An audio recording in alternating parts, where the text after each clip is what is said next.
What's doing? Welcome back. Something really cool on the dyno this time. This isn't your stock vehicle. It was stock, definitely not anymore. Let's go have a look. Now, not stock, and I'll show you why. Because of that, that's only 300 horsepower. So stick around if you want to find out why, how, what I've done, what it's got, and what you're going to get. Okay, so I'm not going to do dyno runs on this one. I've been on this thing for a little while, getting this thing right, but let's go through and tell you what it's got, what we've done, what we've had to replace, and make this thing reliably making 300 horsepower. So I'll start with reliability first because we have a plasma man intercooler in there and we have a trans cooler there. So reliability wise, we've got to keep those temps down. We want to make sure that the trans temp stays down and our intake air temps stay down. They're really, really good. Good air box. The boys at Fat Bars hooked us up with an awesome air box. Hard piping, so we don't have any swelling or blowout issues. Plasma man do a nice intake pipe that comes across as well. Obviously we've got to modify the engine cover to fit that. Now we've got down here a SAC turbo. It's a SAC 44mm with a 12 rear housing and a 3-inch turbo back exhaust system. And under the cover in there, we have some plus 30s. Down in here is a fuel pump, which we've done a stroker pump in there for as well. So we've got all the old parts in the back of the car here. The car's all on the dyno. I'm literally just finished it this morning, and I'll show you some parts. So on the back, we've got the standard exhaust. We've got a 3-inch. Obviously that thing's been adjusted. This is a standard turbo, so that's been replaced with the SAC 44mm. We have the fuel pump here, so we replaced that with a stroker pump. We have the factory injectors because they've been replaced with new ones in plus 30s. We have the EGR cooler because that's in the way for the turbo, and some heat shields and bits and pieces.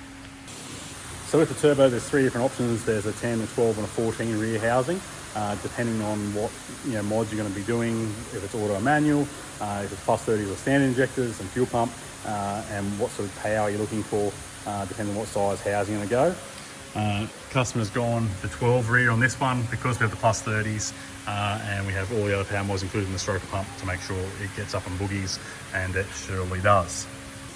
But now, in saying that, you can go the smaller rear housing and we can go the bigger rear housing. It just depends on what your options you're looking at doing, what your upgrades you've done, and what your goal is. This one's just cracked 300 horsepower and 700 newton meters. All right, so let's have a look what it's got on the papers, on the dynoscopy. So 225 kilowatts, 715 newton meters. So that equates to 301 horsepower and 715 newton meters. So you can see here, it's picked up about 2100 RPM and carries that torque all the way through. Same with the power, we just keep making power up to that 225 kilowatts at 3800 RPM is our peak here, so it starts to taper off and no point revving at the 4 grand anyway. So there you go there. Now, I haven't pushed this thing to its limits. It's just over 30 pound, 35 pound there in its peak. This turbo is rated to 40 or 45 pounds, so there's still enough room in there to move if we want to push it harder.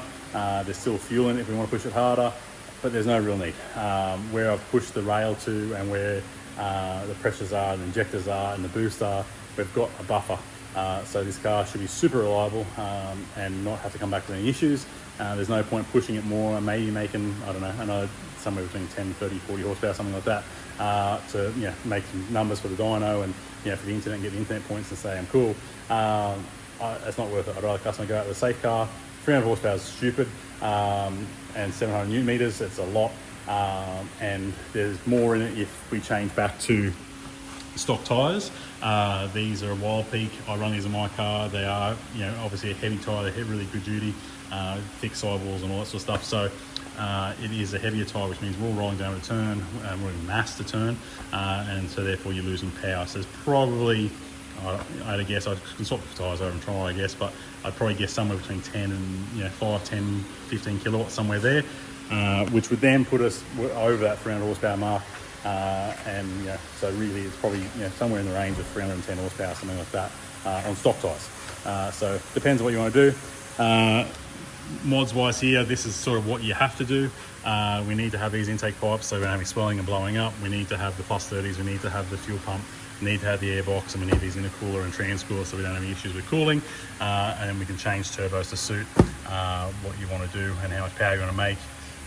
We can go smaller and you're going to be able to go, obviously make as much power, but make it a little bit more responsive. This thing comes on at 2100 RPM. I'm stalling it up at, starts at 79 k's an hour, something like that off the top of my head.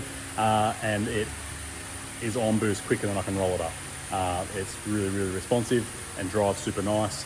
You wouldn't want to, you know, I don't know if you want to go to bigger housing. I think the 12 is a really good number for this car, especially in auto, the pump and injectors.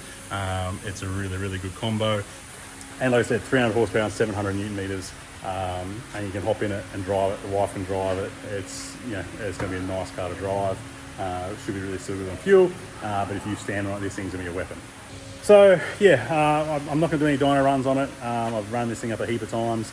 It looks like it's just a normal dyno run. Sounds like a normal car. It's just making bulk power and bulk torque. Like I said, if you want this package, we can piece it together for you. We can talk about what you're looking at getting. We can change rear housings, you know, complete different setups. If you want this exact setup, by all means, let us know. We can price that up for you, and depends on what you want to do and all those sort of things. But we can knock it all out here. If you want to do it yourself, bring it in, we can do that too. But it just depends on what you want to do. So here it is, 300 horsepower Dmax. Pretty much standard in the way of everything else. I'll zoom out so you can see. So then it's pretty much standard everywhere else, other than having the performance mods here and making it some fast boy stuff. All right, so that's it, just a quick one, just showing you what we can do for the 4Js. If you're interested, hit that like, hit subscribe, leave a comment below, or give us a call, 54914626. We can talk further and see if that's what you want to do, give you options, or we can progressively go across and do it, or you can go one big hit and come in with, you know, I think they make about 120 kilowatts, so they made 100 kilowatts more than factory, and bulk more torque. They don't make 700 newton meters factory, that's for sure. You know, coming about 300 and something newton meters. So yeah, big gains in power, big gains in torque. Keep that 4J reliability, and I'll see you in the next one.